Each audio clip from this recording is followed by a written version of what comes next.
Durante décadas, fue el padre ejemplar del cine mexicano. Pero puertas adentro, el miedo mandaba.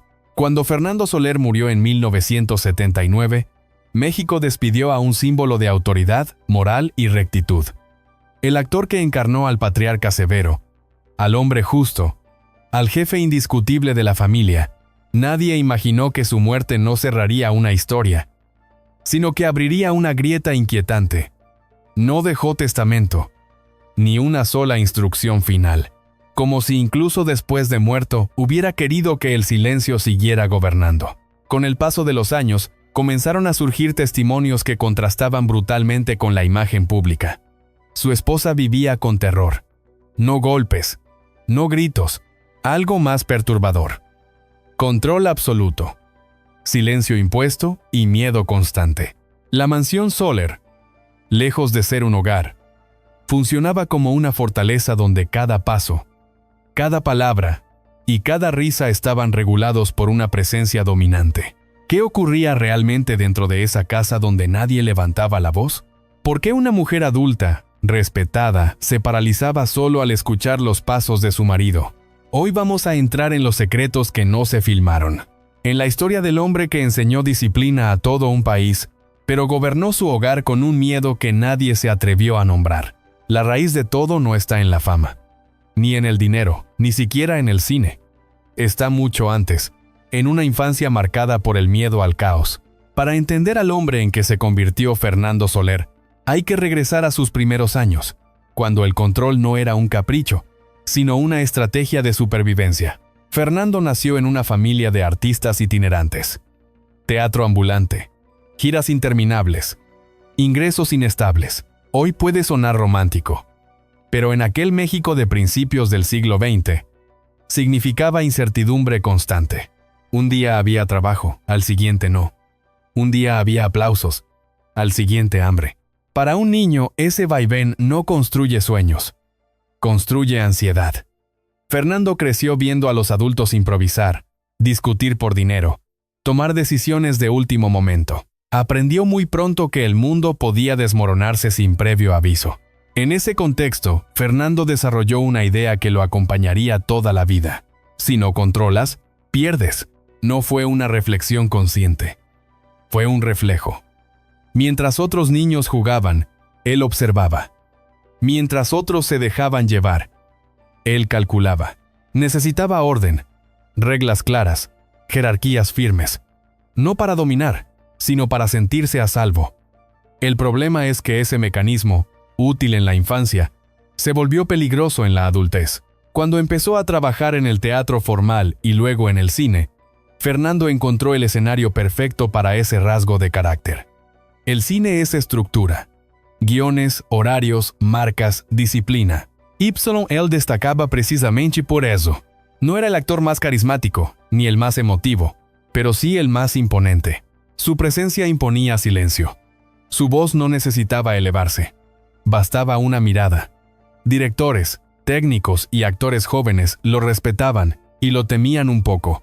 Ese temor era leído como autoridad, y Fernando lo asumió como algo natural. Con el éxito llegó algo aún más peligroso: la validación social. México comenzó a verlo como el padre moral del cine. El hombre severo pero justo. El patriarca que pone orden cuando todo amenaza con desbordarse. Ese reconocimiento reforzó su creencia interna. El control funciona. Funciona en el set. Funciona en la vida pública. ¿Por qué no iba a funcionar también en casa? Ahí es donde la historia empieza a oscurecerse. Fernando no creía que fuera un hombre violento. Y, en el sentido clásico, no lo era. No gritaba. No golpeaba. No hacía escenas. Su poder era mucho más sofisticado. Se basaba en la anticipación del castigo, no en el castigo mismo, en la tensión constante, en la sensación de que cualquier error, por pequeño que fuera, tendría consecuencias. Eso, psicológicamente, es devastador. La gente que convivía con él describía una atmósfera peculiar. Silencio pesado, conversaciones medidas, risas contenidas. Fernando podía pasar horas sin decir una palabra. Y ese silencio era más elocuente que cualquier reproche. No hacía falta explicar las reglas. se respiraban. Y lo más inquietante es que él estaba convencido de que estaba haciendo lo correcto, que estaba protegiendo a los suyos del desorden que tanto temía. Con los años, esa necesidad de control se volvió identidad. Fernando ya no sabía relacionarse de otra manera. El respeto debía ser absoluto. La autoridad, incuestionable. Cualquier intento de diálogo horizontal lo vivía como una amenaza, no porque odiara a los demás, sino porque temía perder el control. Y para alguien que había construido toda su vida sobre la idea de orden, perder el control equivalía a revivir el caos de la infancia. Este rasgo explica muchas cosas que vendrían después. La mansión cerrada como fortaleza, las reglas invisibles, la esposa viviendo en tensión permanente, los familiares caminando con cuidado. Fernando no se veía como un tirano, se veía como el pilar que sostenía todo. Y cuando alguien se atrevía a cuestionar ese rol, reaccionaba no con furia, sino con algo más frío. Distancia, desaprobación, silencio prolongado. Ese es el tipo de poder que más miedo genera, porque no deja marcas visibles. No se puede denunciar fácilmente. No hay un hecho concreto que señalar. Solo una sensación constante de estar bajo vigilancia, de no ser nunca suficiente, de no poder relajarse del todo. Y aquí aparece la gran paradoja de su vida. El hombre que daba estabilidad al público, quitaba la tranquilidad a los suyos. El actor que enseñaba valores en pantalla, gobernaba su casa desde la tensión. Todo por un miedo antiguo que nunca resolvió. El miedo a que, si bajaba la guardia, todo se vendría abajo. Pero lo más inquietante aún no ha salido a la luz, porque ese control no se quedó en la actitud. Se materializó en espacios, en habitaciones, en rituales domésticos que nadie se atrevía a romper. Y en una casa que, más que un hogar, funcionaba como un escenario de poder absoluto. Eso es lo que vamos a explorar a continuación. El éxito no suavizó a Fernando Soler. Lo consolidó. Cuando alcanzó la cima del cine mexicano, no solo se convirtió en una estrella, se convirtió en autoridad. Y esa autoridad empezó a extenderse mucho más allá de los estudios de filmación. En los sets, Fernando era conocido por una disciplina casi militar. Llegaba antes que todos. Exigía silencio absoluto. No toleraba improvisaciones ni errores. Directores jóvenes aprendían rápido que con él no se discutía. Técnicos bajaban la voz cuando pasaba. Actores novatos sentían un nudo en el estómago al compartir escena con él. No porque gritara, sino porque imponía. Su sola presencia marcaba el ritmo del lugar. Ese comportamiento era celebrado. En una industria caótica, Fernando representaba el orden. En una época de egos y excesos, él era sobriedad. La prensa lo describía como un hombre serio, recto, incorruptible. El público lo adoraba porque veían en él lo que deseaban en sus propias familias. Un padre firme, un guía, alguien que pone las cosas en su lugar. Y Fernando empezó a creerse ese papel, incluso cuando las cámaras se apagaban. Poco a poco, el límite entre el personaje y el hombre se fue borrando. En casa, Fernando no se quitaba el traje de autoridad. La vida doméstica funcionaba con reglas no escritas pero estrictas. Horarios claros. Conductas esperadas. Silencios obligatorios. Nadie necesitaba explicar qué estaba permitido y qué no. Bastaba con observar su rostro. Bastaba con sentir la tensión cuando entraba a una habitación. La casa no era un espacio de descanso. Era una extensión del escenario, donde él seguía siendo el director absoluto. Quienes lo conocieron de cerca hablaban de una rutina rígida. Comidas en silencio. Conversaciones breves. Opiniones cuidadas. No porque Fernando prohibiera hablar, sino porque su desaprobación era devastadora. Un comentario fuera de lugar podía ser castigado no con gritos, sino con algo peor. Indiferencia. Días sin dirigir la palabra. Miradas que juzgaban sin decir nada. Ese tipo de castigo, repetido, termina moldeando el comportamiento de todos. Fernando estaba convencido de que así se construía el respeto. No concebía la autoridad como algo negociable. Para él, el mundo funcionaba por jerarquías claras. Alguien manda, otros obedecen. Y esa visión, validada durante años por el éxito profesional, se volvió incuestionable en su mente. Si el cine le había dado la razón, ¿Por qué su casa debía ser diferente? La mansión Soler empezó a reflejar esa mentalidad. No era solo una casa grande, era un territorio. Espacios amplios, puertas pesadas, pasillos largos. Todo transmitía distancia. No había rincones improvisados ni desorden visible. Cada objeto parecía colocado con intención. La casa no invitaba a la intimidad, sino a la vigilancia. Era hermosa, imponente y fría. Dentro de esa casa, cada miembro de la familia aprendió a adaptarse, a moverse con cuidado, a anticipar el humor del patriarca, a medir el tono de voz, a evitar conflictos incluso antes de que existieran. Esa adaptación constante genera un estado psicológico peligroso. Vivir en alerta permanente. Y lo más inquietante es que Fernando no necesitaba estar presente para que las reglas se cumplieran. Su ausencia también controlaba. Con el tiempo, esa atmósfera se normalizó. La familia dejó de cuestionarla porque no conocía otra cosa. Afuera, Fernando era admirado. Adentro, nadie se sentía con derecho a contradecirlo. Esa doble vida, ídolo público, figura temida en privado, se sostuvo durante años gracias a un pacto tácito. No hablar, no explicar, no exponer. Fernando, por su parte, interpretaba ese silencio como armonía. Para él, una casa sin discusiones era una casa bien gobernada. Nunca se preguntó qué costo tenía ese orden. Nunca quiso ver el miedo en los gestos de los suyos, porque verlo habría significado aceptar algo que no estaba dispuesto a enfrentar. Que su necesidad de control estaba ahogando a quienes decía proteger. Pero el control absoluto tiene un problema. No admite grietas. Y tarde o temprano, esas grietas aparecen. A veces no como rebelión abierta, sino como ansiedad, como terror silencioso, como una mujer que empieza a vivir con miedo constante. Una mujer que, aún sin recibir un solo golpe, se siente prisionera en su propia casa.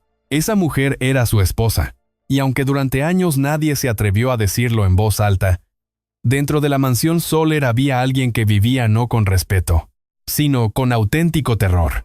Eso es lo que vamos a entender en la siguiente parte. La figura de Fernando Soler alcanzó su expresión más inquietante dentro de la mansión Soler. No fue solo una casa, fue un sistema. Un espacio diseñado consciente o inconscientemente para sostener el orden absoluto. Allí, cada pared, cada pasillo y cada puerta parecían responder a una misma lógica. Nada debía salirse de control. La mansión era amplia, elegante, impecable. Desde fuera, inspiraba respeto. Desde dentro, imponía distancia. No había rincones improvisados ni desorden visible. Los muebles estaban alineados con precisión. Los silencios, perfectamente sincronizados. El ambiente no invitaba a la conversación. Invitaba a la cautela. Y todos lo sabían. Nadie necesitaba explicaciones. El aire mismo dictaba las reglas. En ese escenario vivía Sagrario Baena, su esposa. Para el mundo, una mujer respetada, discreta, acompañante de un hombre ilustre. Para quienes la conocieron de cerca, alguien que aprendió a anticipar el peligro sin que hubiera golpes ni gritos. Su miedo no nacía de la violencia explícita, sino de algo más corrosivo. La violencia del control. Sagrario desarrolló una sensibilidad extrema a los signos mínimos. El sonido de los pasos de Fernando en el pasillo era suficiente para cambiar la temperatura de la casa. Las conversaciones se interrumpían. Las risas se apagaban. Los cuerpos se tensaban. No porque Fernando lo exigiera con palabras, sino porque su presencia ordenaba el silencio. Era un poder aprendido y aceptado por todos, incluso por quien más lo sufría. Fernando no se consideraba un tirano. Al contrario, estaba convencido de ser un hombre justo. Creía que una casa sin discusiones era una casa bien gobernada. Y, en su lógica, la obediencia era sinónimo de respeto.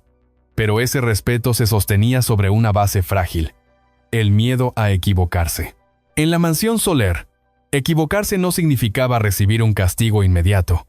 Significaba entrar en una zona gris de desaprobación, frialdad y distancia que podía durar días. Sagrario vivía pendiente de ese umbral invisible. Sabía cuándo hablar y cuándo callar, cuándo mirar y cuándo bajar la vista. Aprendió a leer gestos mínimos, silencios prolongados, cambios casi imperceptibles en el ánimo de su marido. Ese aprendizaje constante la mantuvo en un estado de alerta permanente. Y vivir así, día tras día, agota. Uno de los elementos más perturbadores de la casa era la existencia de espacios prohibidos. No porque estuvieran cerrados con llave, sino porque nadie se atrevía a cruzarlos. El más famoso, el llamado cuarto de Fernando. Una habitación que permanecía intacta, siempre ordenada, casi ceremonial. Nadie entraba, nadie preguntaba. El solo hecho de acercarse generaba incomodidad. Ese cuarto no necesitaba candados. Estaba protegido por el miedo. Años después, cuando Fernando murió y la casa quedó en silencio por primera vez, alguien abrió esa habitación esperando encontrar secretos, documentos, pruebas de algo oscuro. No había nada. El cuarto estaba vacío. Y esa fue la revelación más inquietante. Lo que gobernaba la mansión no era un objeto oculto, sino el temor internalizado. El poder no residía en cosas, sino en la mente de quienes habían aprendido a obedecer sin preguntas. Sagrario, ya sin la presencia dominante de su esposo, tardó en recuperar una sensación básica, la de seguridad. El miedo no desaparece de inmediato cuando se va quien lo impuso. Permanece, se infiltra, se convierte en hábito. Hay testimonios que hablan de una mujer que, incluso después de la muerte de Fernando, seguía caminando con cuidado, hablando en voz baja, pidiendo permiso para cosas que ya no necesitaban autorización. El control había dejado huella. Lo más trágico de esta historia es que, para el exterior, nada de esto existía. Fernando seguía siendo el patriarca ejemplar. La prensa seguía hablando de su rectitud. Los homenajes continuaban. La casa, por fuera, seguía siendo símbolo de éxito. Pero dentro, había sido durante años un lugar donde la tranquilidad estaba prohibida. Fernando nunca pensó que estaba haciendo daño. Estaba convencido de que el orden era una forma de amor, de que proteger significaba controlar, de que el caos era el enemigo absoluto. Pero al combatir ese caos con rigidez, terminó creando otro, uno silencioso, invisible, profundamente humano. Y aquí surge la pregunta que nadie quiso hacer mientras él vivía. ¿Qué ocurre cuando el miedo se confunde con respeto durante demasiado tiempo? La respuesta no se ve de inmediato. Aparece después, en las grietas familiares, en los conflictos que estallan tras la muerte, en la ausencia de un testamento, en la guerra silenciosa por una herencia que nunca fue solo material.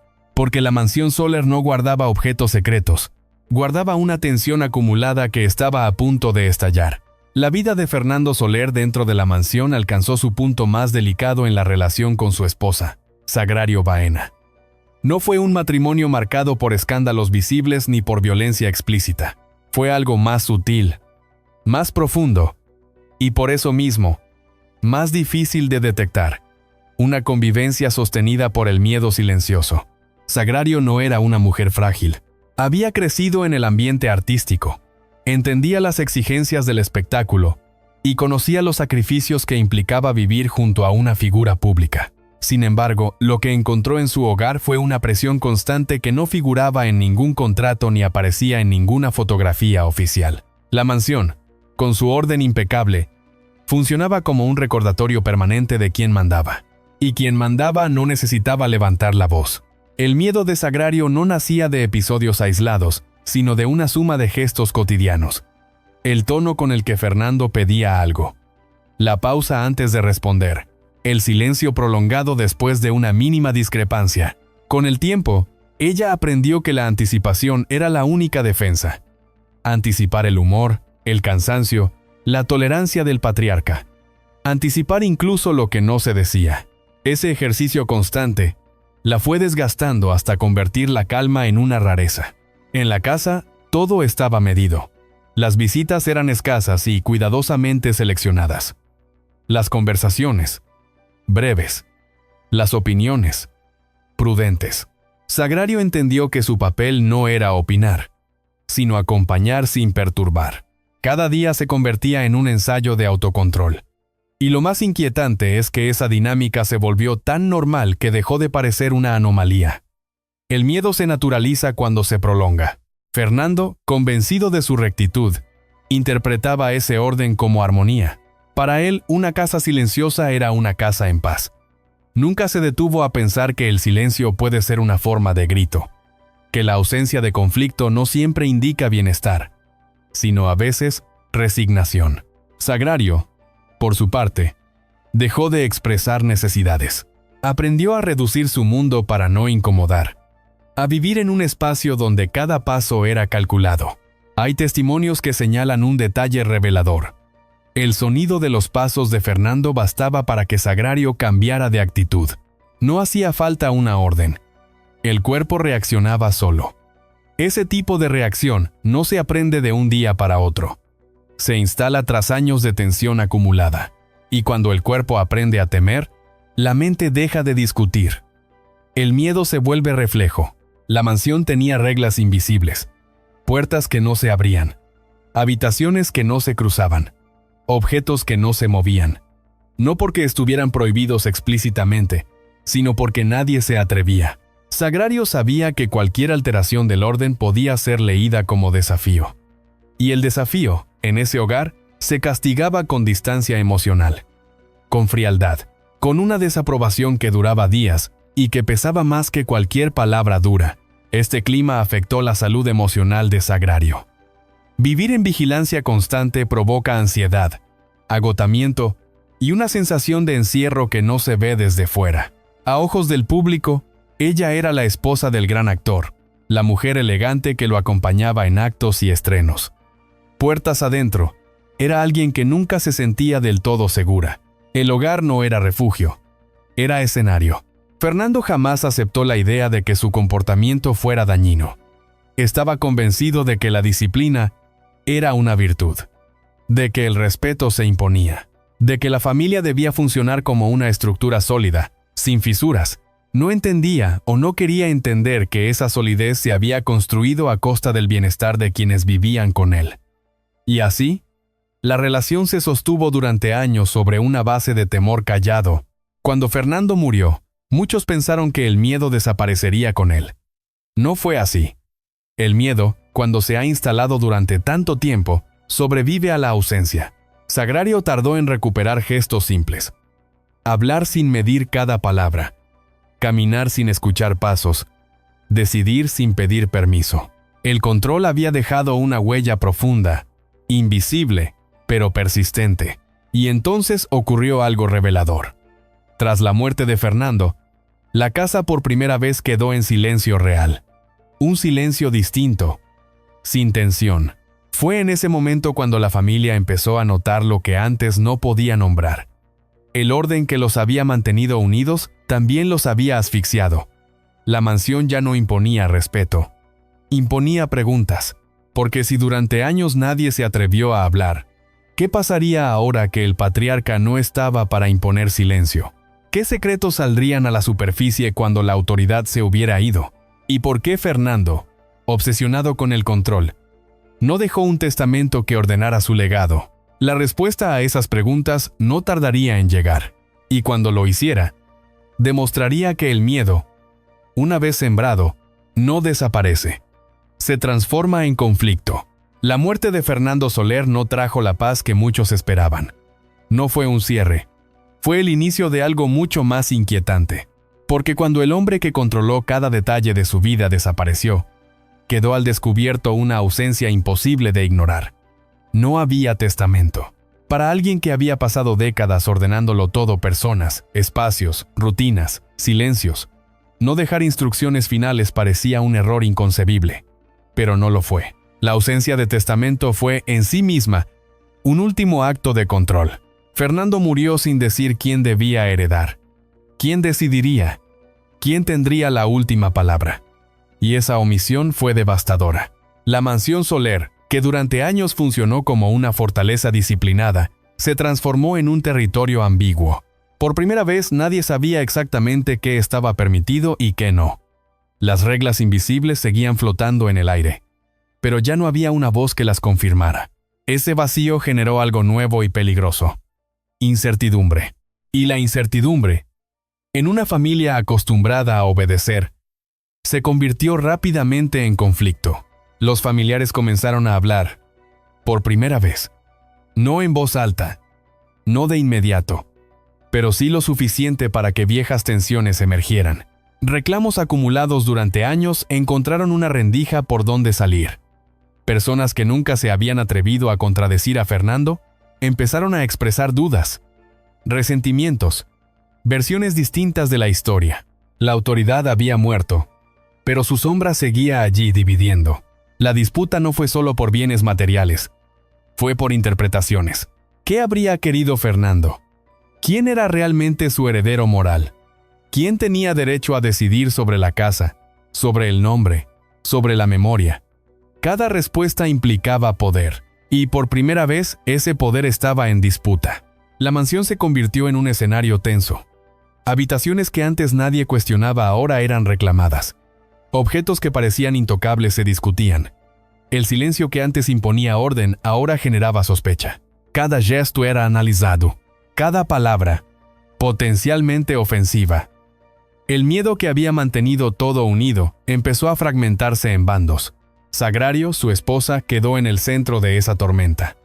Durante años había vivido bajo la autoridad de Fernando. Ahora debía enfrentar algo igual de angustiante. Tomar decisiones. Algo para lo que nunca fue preparada. El control absoluto había anulado su autonomía. Y de pronto, la familia esperaba de ella claridad, liderazgo, firmeza. Pero el miedo no desaparece con la muerte. Se arrastra. Sagrario dudaba. Se retraía, evitaba confrontaciones, y esa vacilación alimentó aún más el conflicto. Algunos miembros de la familia comenzaron a preguntarse si Fernando había dejado todo así a propósito. Si su último gesto de poder había sido obligarlos a enfrentarse sin él. La idea era perturbadora, pero coherente con su carácter. Fernando nunca confió plenamente en nadie. Tal vez tampoco quiso delegar ni siquiera después de muerto. Tal vez prefirió que el orden colapsara antes que soltar el control. La prensa, que durante años había venerado su figura, empezó a notar el silencio extraño alrededor de su legado. No hubo declaraciones claras. No hubo una voz unificada. La imagen del patriarca perfecto comenzó a resquebrajarse, no por revelaciones explícitas, sino por contradicciones. Versiones cruzadas. Gestos incómodos. Una familia que ya no podía sostener la imagen de unidad. La casa, símbolo del éxito y la disciplina, se volvió un lugar cargado. Muchos evitaban visitarla. Otros entraban con recelo. El ambiente era distinto. Ya no imponía respeto, sino incomodidad. El control había desaparecido, pero había dejado una estructura frágil, incapaz de sostenerse sola. Como un edificio construido solo para resistir una presión específica, que colapsa cuando esa presión se retira. Y aquí surge la ironía final. Fernando había dedicado su vida a evitar el caos, a imponer orden para que nada se desbordara. Pero al no permitir nunca el diálogo, al no preparar a nadie para decidir sin miedo, dejó una familia incapaz de organizarse sin él. El caos que tanto temía no llegó en vida. Llegó después. Lo que comenzó como una disputa silenciosa pronto amenazó con volverse pública. Porque cuando los conflictos familiares se mezclan con dinero, prestigio y herencias simbólicas, el silencio deja de ser una opción. Y aunque muchos intentaron mantener las apariencias, las grietas ya eran visibles. La muerte de Fernando no liberó a su familia del miedo, solo lo transformó.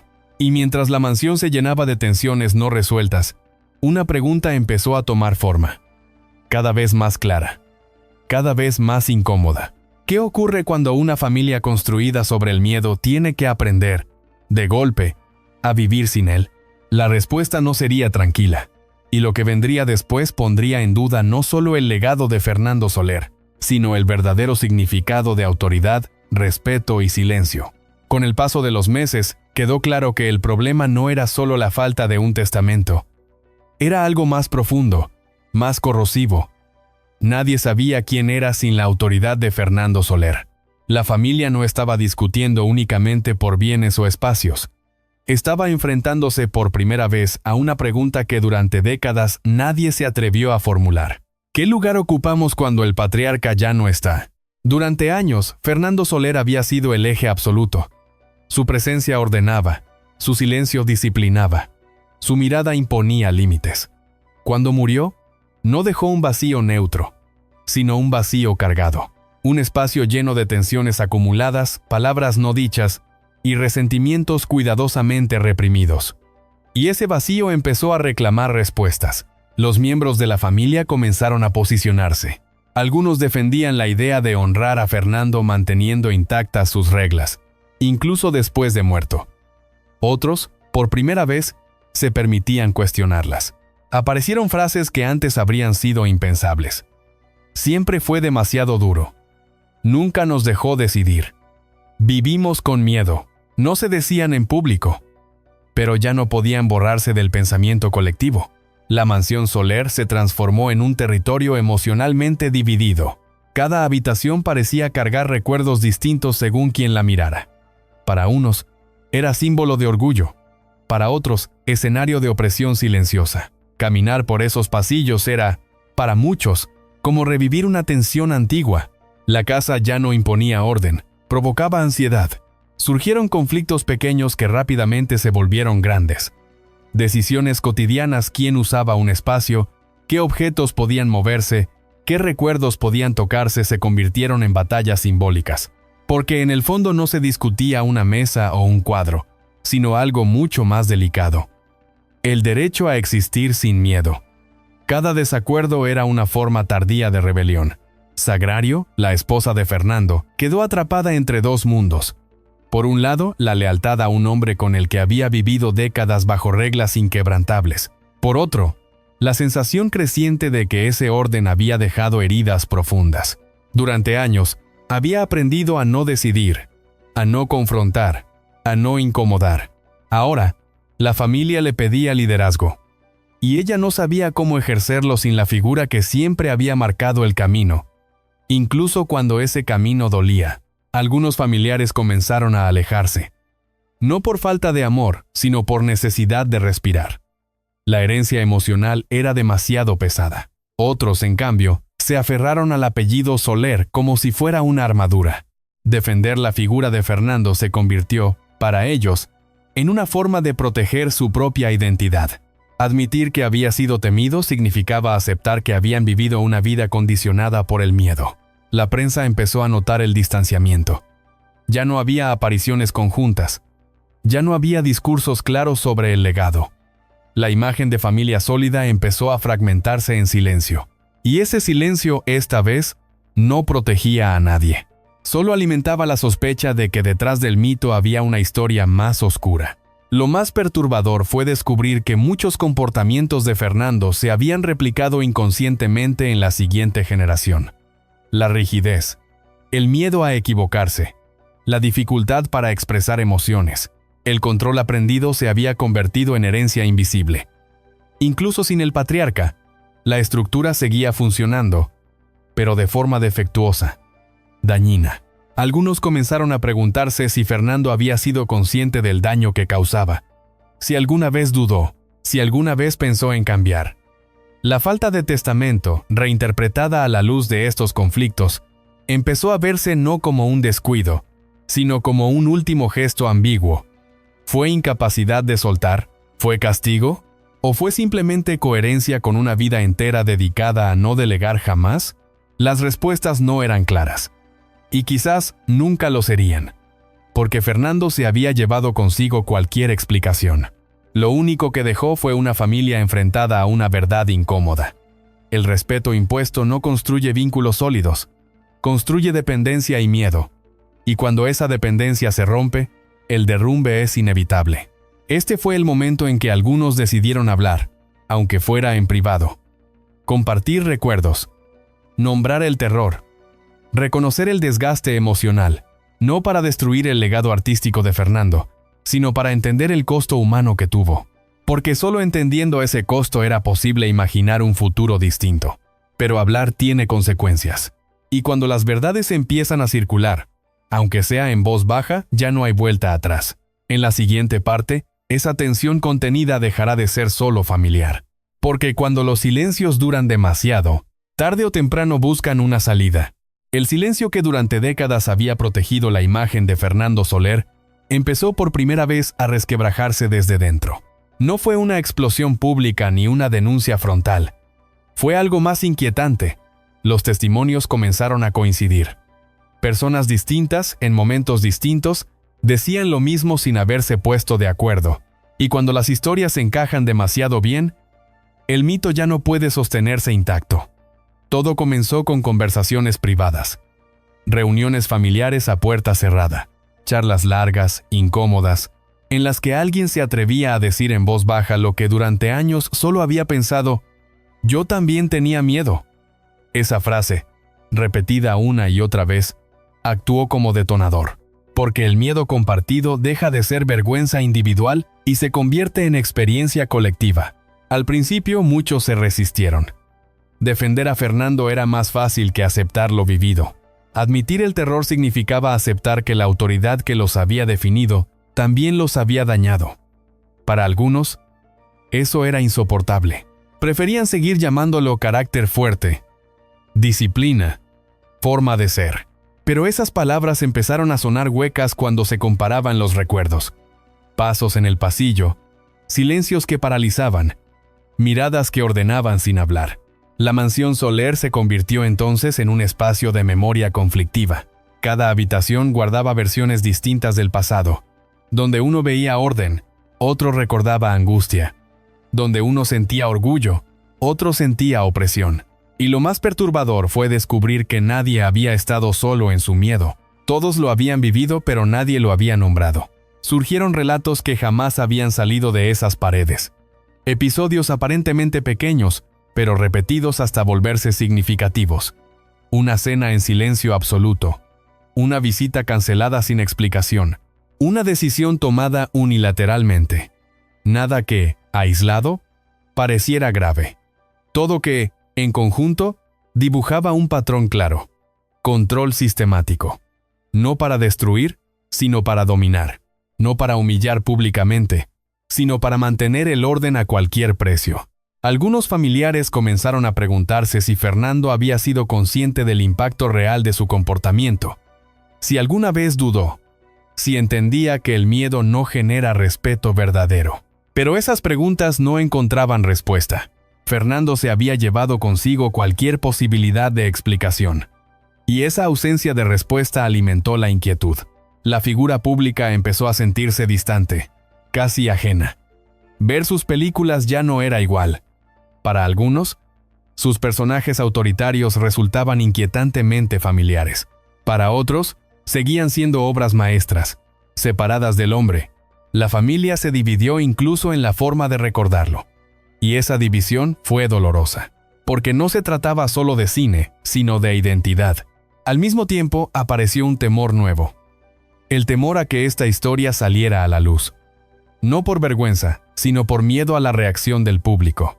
Fernando Soler era un pilar cultural. Cuestionar su figura significaba desafiar una narrativa nacional. Muchos se preguntaban, ¿quién nos va a creer?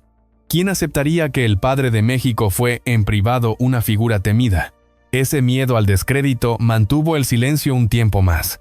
Pero ya no era el mismo silencio de antes.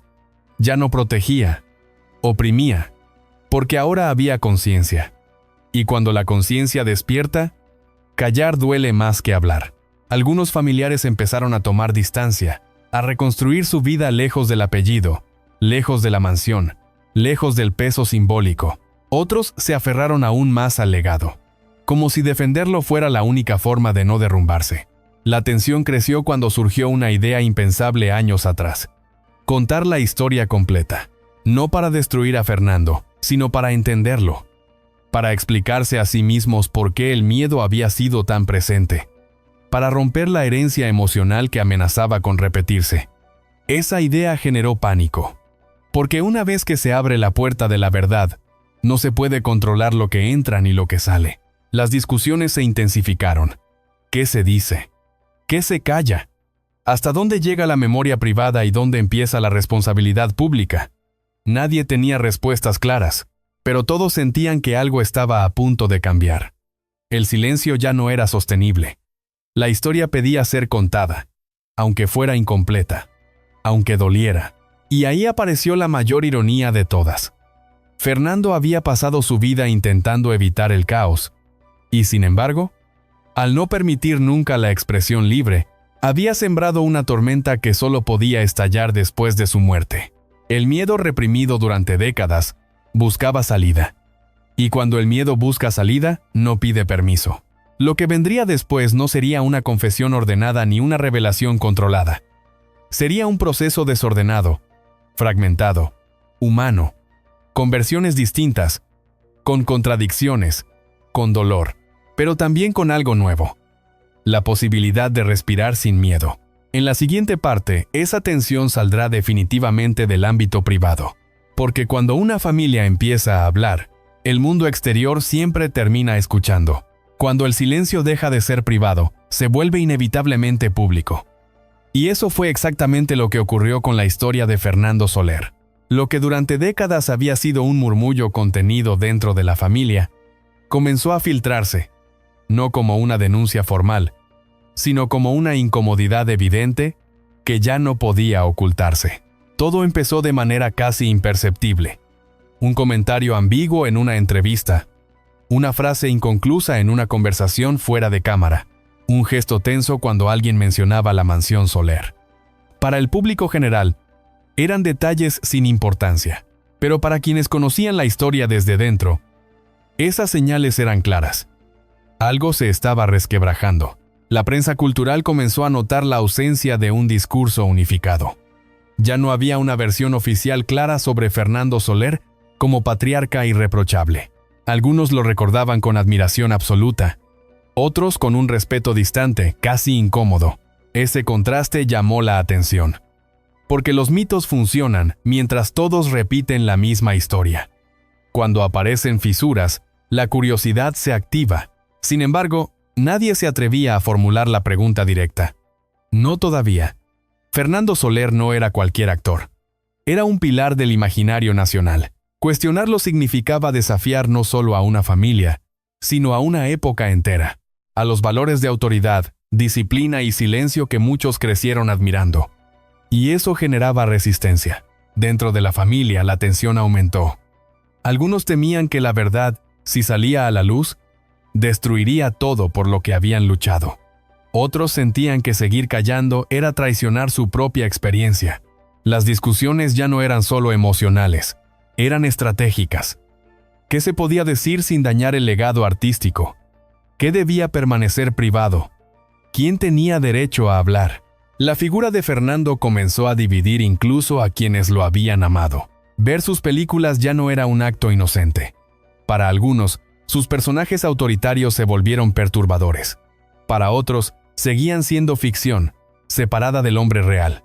Esa división no tenía solución fácil, porque ambas lecturas eran válidas. Y esa ambigüedad es lo que hizo la historia aún más incómoda. Mientras tanto, el público empezó a percibir un cambio sutil. No hubo titulares escandalosos, pero sí una sensación de incomodidad colectiva. Algo no dicho flotaba en el aire. Los homenajes se volvieron más sobrios. Las celebraciones, más cuidadosas. La imagen del patriarca firme empezó a convivir con otra, apenas visible, la del hombre temido en privado. Lo más inquietante fue que nadie podía señalar un momento exacto de quiebre. No hubo una confesión pública. No hubo un escándalo detonante, solo una acumulación de silencios mal sostenidos. Y cuando el silencio se vuelve evidente, deja de proteger. Algunos miembros de la familia optaron por retirarse del foco público. No querían ser parte de una narrativa que ya no controlaban.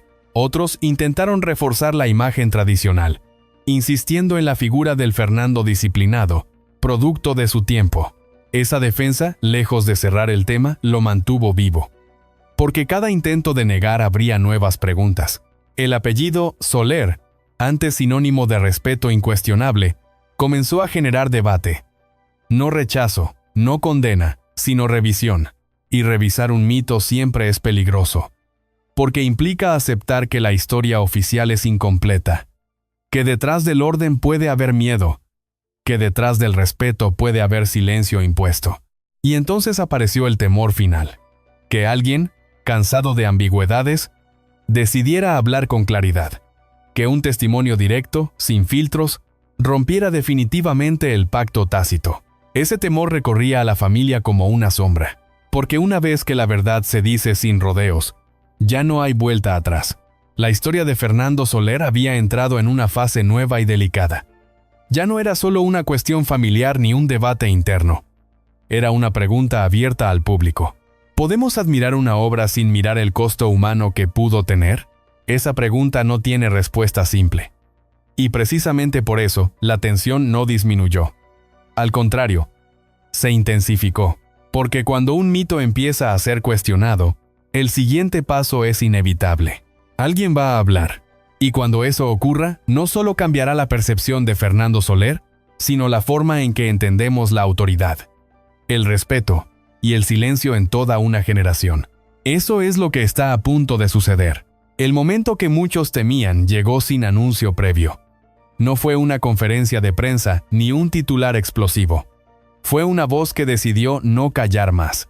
Y con esa decisión, la historia de Fernando Soler cruzó un umbral del que ya no podía regresar. Todo comenzó con un testimonio dicho en privado, que dejó de serlo. Una conversación entre conocidos, una frase que alguien repitió fuera de contexto, un recuerdo contado sin intención de escándalo. Pero bastó, porque esa frase tenía algo distinto. No hablaba del actor, hablaba del miedo. Y cuando el miedo se nombra con claridad, deja de ser una percepción subjetiva y se convierte en relato. La persona que habló no buscaba venganza ni notoriedad. No habló para destruir un legado, sino para explicarse a sí misma. Contó cómo era vivir bajo la sombra de Fernando, cómo el respeto no nacía del cariño, sino de la tensión, cómo el silencio era obligatorio, cómo la casa parecía respirar distinto cuando él entraba. Detalles cotidianos, aparentemente pequeños, pero repetidos durante años hasta volverse insoportables. Ese testimonio no acusaba, describía, y precisamente por eso resultó tan perturbador, porque no había exageraciones, ni dramatismo, solo hechos, gestos, sensaciones, el tipo de verdad que no se puede refutar fácilmente porque no depende de pruebas materiales, sino de experiencia vivida. Cuando ese relato empezó a circular, otros reconocieron algo propio en él. Sin ponerse de acuerdo, sin coordinar versiones, comenzaron a decir lo mismo. A mí también me pasaba. Yo también sentía eso. El patrón se volvió innegable. Y entonces ocurrió lo impensable. El miedo dejó de ser un secreto individual y se transformó en memoria compartida. La familia intentó contener la situación. Algunos pidieron prudencia. Otros insistieron en que se estaba juzgando a Fernando con criterios actuales, que era otro tiempo, que así eran las cosas. Pero esa defensa empezó a sonar insuficiente, porque no negaba el miedo, solo lo justificaba, y justificarlo implicaba aceptarlo como real. La figura pública de Fernando comenzó a resquebrajarse de forma definitiva, no por una acusación directa, sino por la suma de relatos coherentes. La pregunta ya no era ¿ocurrió?, sino ¿cómo no lo vimos antes? Y esa pregunta incomodó tanto al público como a la familia. Porque mirar atrás significaba admitir que durante años se había confundido autoridad con temor. Los medios, siempre atentos al cambio de clima, empezaron a abordar el tema con cautela.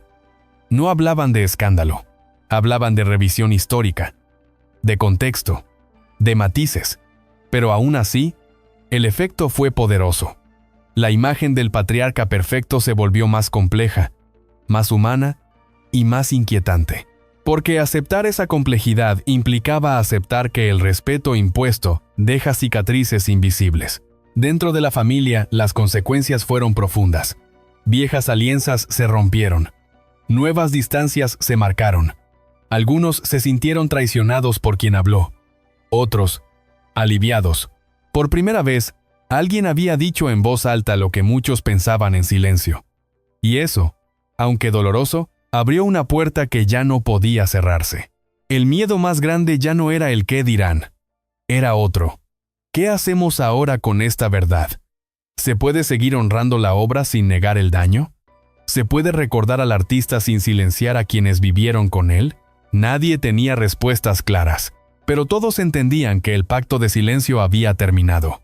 Fernando Soler, el hombre que había controlado cada detalle de su vida, perdía finalmente el control de su relato. No por maldad, no por venganza, sino porque el tiempo había hecho lo suyo.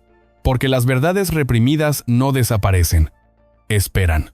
Y cuando encuentran una voz, salen sin pedir permiso. Este no fue el final del conflicto. Fue apenas el comienzo de algo más difícil. La reconciliación con una memoria incómoda. Porque aceptar la verdad no significa destruir el pasado. Significa mirarlo sin disfraces. Y esa mirada, una vez iniciada, no se detiene. En la siguiente parte, veremos qué ocurre cuando una familia y un país se enfrentan a la tarea más compleja de todas. Decidir si es posible recordar sin idealizar. Y honrar sin volver a callar. El impacto no se limitó a una familia ni a un apellido. Cuando la historia de Fernando Soler empezó a leerse desde otro ángulo, todo un país se vio reflejado. Porque ya no se trataba solo de quién fue Fernando dentro de su casa, sino de por qué nadie quiso ver durante tanto tiempo. México había aprendido a amar a Fernando Soler como una figura incuestionable. Para varias generaciones, él representaba el orden, la autoridad moral, el padre firme que pone límites cuando todo amenaza con desbordarse. Sus personajes no solo entretenían, educaban, enseñaban cómo debía ser un hombre respetable, cómo debía mandar un padre, cómo debía funcionar una familia. Por eso, cuestionar su figura resultó tan incómodo. La reacción pública fue dividida. Una parte del público reaccionó con rechazo inmediato. No manchen su legado. Era otro tiempo. Eso no se juzga ahora. Para ellos, revisar a Fernando era casi una traición personal, porque significaba revisar también la forma en que fueron educados, los valores que heredaron, el miedo que aprendieron a confundir con respeto. Pero otra parte más silenciosa, más reflexiva, empezó a sentir algo distinto. Reconocimiento. No del actor, sino de la dinámica. Muchos se vieron reflejados en esa casa donde no se gritaba, pero se temía. En ese padre que no golpeaba, pero paralizaba. En ese orden que parecía virtud, pero asfixiaba. La historia de la mansión Soler dejó de ser excepcional para convertirse en familiar. Académicos, críticos culturales y periodistas comenzaron a hablar de algo que durante décadas se había evitado: la violencia psicológica normalizada en nombre de la disciplina, el patriarcado silencioso, el respeto impuesto. Fernando Soler dejó de ser solo un actor. Se volvió símbolo de una época. Y como todo símbolo, empezó a ser analizado, no para destruirlo, sino para entenderlo. La industria del cine también reaccionó. Algunos defendieron la separación entre obra y autor. Otros propusieron releer sus películas con una mirada crítica, más madura, no para cancelarlas, sino para comprender qué mensajes transmitían y por qué fueron tan influyentes. Ver a Fernando en pantalla ya no era un acto inocente, era un ejercicio de memoria, de contexto, de conciencia. Dentro de la familia, el proceso fue aún más doloroso. Algunos eligieron el silencio definitivo, cansados de exponerse. Otros, por primera vez, sintieron alivio. Nombrar el miedo les permitió entender que no estaban solos, que no habían exagerado, que no habían sido débiles. La verdad, aunque tardía, tenía un efecto inesperado. Liberaba, pero esa liberación no vino sin costo.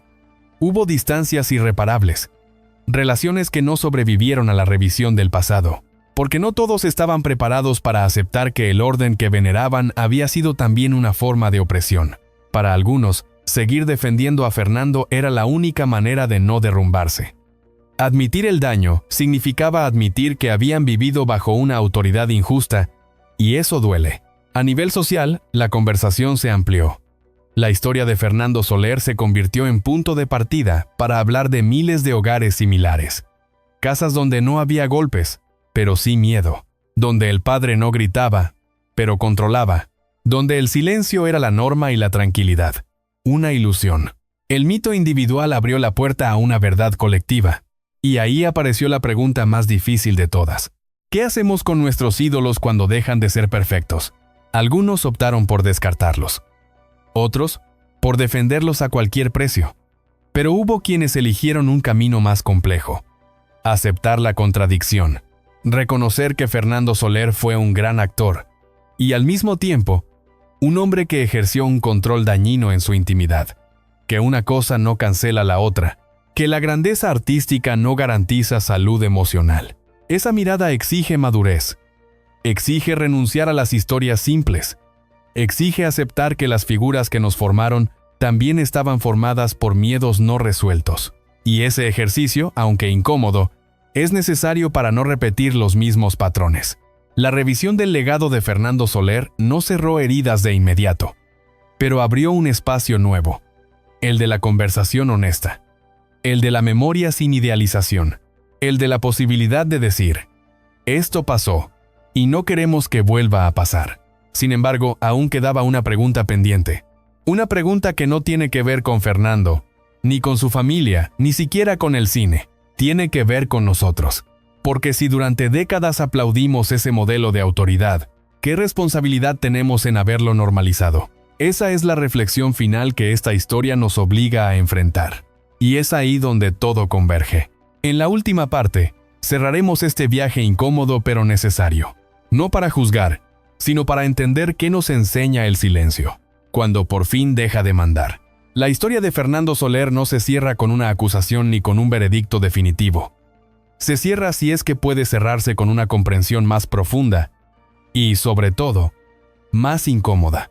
Durante décadas, fue el rostro del orden, de la autoridad moral, del padre firme que guiaba a toda una nación desde la pantalla. Pero hoy sabemos que ese mismo orden, llevado al extremo, puede convertirse en una forma silenciosa de daño.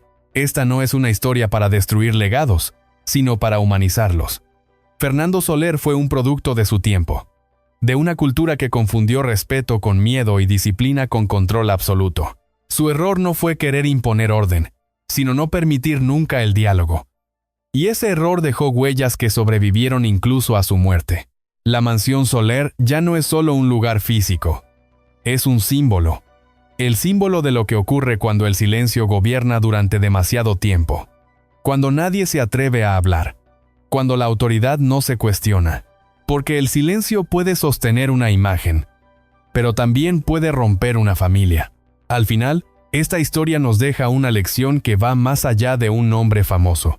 No todo lo que parece respeto lo es, no todo lo que calla está en paz, y ningún legado es verdaderamente grande si se construye sobre el miedo.